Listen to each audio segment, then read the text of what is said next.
Burn care treatment for a toddler is not something a parent would ever want to have to deal with, but one couple living in the UP is doing just that. We sent ABC 10's Danielle Davis to Norway to spend some time with the courageous little girl and her family as they try to forge through this difficult time. Seeing your child fall into a still hot fire pit is one of the more traumatic experiences you can endure as a parent. Abby is just 15 months old. Instead of playing games and reading books, she's undergoing treatment for second and third degree burns. I had her in my arms. He couldn't see her. He couldn't see what had happened, and I'd seen her skin was peeling off.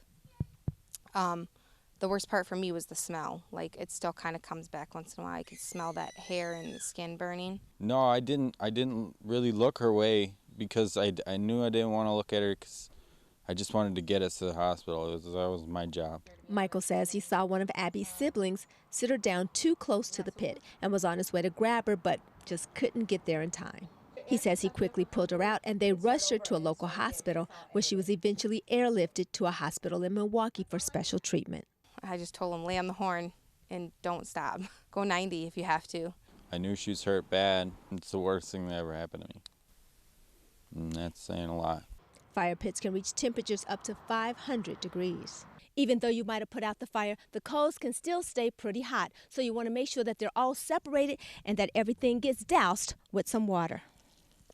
Although this particular pit was put out the day before, it was still hot enough to cause life-threatening injuries to Abby's head, neck, arms, and right ear. She spent 6 long days in the hospital on a feeding tube, and although she is out of immediate danger, the fate of her ear has them worried. It's cartilage, and if it doesn't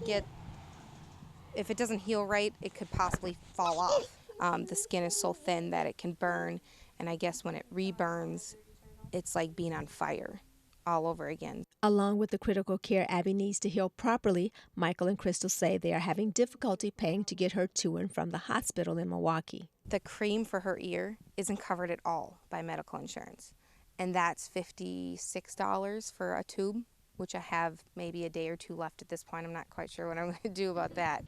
Taking everything one day at a time and just being grateful Abby is okay is how they are managing to keep going. I just asked God to send every angel he had. That's all I could think to do. Honestly, it's almost like things just shut down for me just so I could cope with getting her better.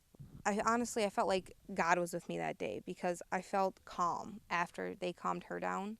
On the rare occasion she now spends outside, you'll only see Abby in the shade with the hat. If you want to help Abby slide through her recovery efforts, you can donate at GoFundMe.com. In Norway for ABC 10 and CW5 News Now, I'm Danielle Davis. What a brave little girl. Hopefully you can help out.